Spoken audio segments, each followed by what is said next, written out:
So let's talk about what are the health problems, health issues regarding tobacco?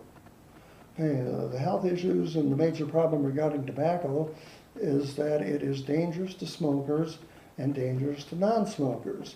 Now, most people have heard about the danger to non-smokers, that it has secondhand smoke and impacts, in terms of causing lung disease, asthma, emphysema, and so forth, and heart disease. But even more serious is the fact that it is dangerous to the smokers themselves, and they get a wider range of adverse impacts on themselves. Smokers, of course, get heart disease and lung disease, but tobacco has dangerous ingredients. It has nicotine in it, has carbon monoxide in it. Carbon monoxide, we all know that we don't want any parts per million. That's a standard, parts per million. For scientific purposes, engineering purposes, parts per million. We don't want any parts per million leaking out of our furnace. We want zero. Well, for legal purposes, there's a 9 parts per million factor in outdoor air, and 35 to 50 parts per million per indoor air. Now, tobacco is emitting 42,000 parts, which is even more than a car emits, which is normally about 10,000 parts at most.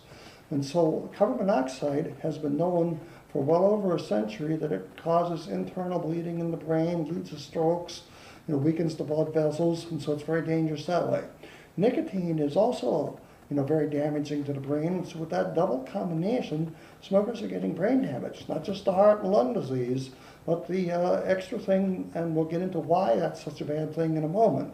But when you breathe, within 9 seconds, any ingredients you've inhaled are not the brain, because the brain, of course, because it's so essential an organ, it has to have any oxygen you're receiving get to there quicker, much more urgent than any part of the body elsewhere. So, tobacco causes brain damage because of the nicotine and because of the carbon monoxide and other dangerous ingredients. And what brain damage does in this situation that's been documented for many years is that it deteriorates the behavior. It impairs the willpower, for example, and a term for that is abulia, Greek term abulia, for impaired willpower. It impairs ethical controls. So now what does that mean? Well, that means that smokers commit most of the crime. 90%, 95% varies by year, over the years that it's been known. The first reported study on this was in 1836. People in prisons working there had said this to the doctor, and the doctor's name was William Alcott.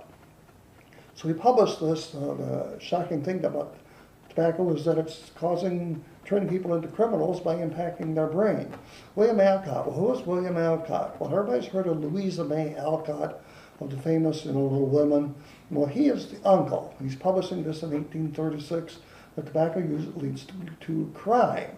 Now, crime includes, of course, rape and murder, but it includes something that we in the modern era would think of, drunk driving. Smokers commit disproportionately more drunk driving, about 60% more than non-smokers. And of course, smokers are naturally the minority, so that's very disproportionate. So we could certainly solve a lot of the crime problem if we were to deal with tobacco. Now, some aspects of what smokers are doing in terms of harming other people isn't necessarily considered a criminal offense, except on a rare occasion. Obviously, everybody's heard about the abortion issue. Well, smokers notoriously have far more abortion. And abortion is linked then to sudden infant death syndrome, because killing the child before it's born is called abortion or miscarriage. Killing the child after it's born is called sudden infant death syndrome. Not, of course, all abortions or miscarriages are due to smoking, and not all sudden infant death syndrome is due to smoking. But it's in the 60% factor, which is, of course, an enormous amount. And so that's why the tobacco dangers include not only the heart and lungs, but also the brain damage, which impairs behavior. And that's why we really need to solve the problem.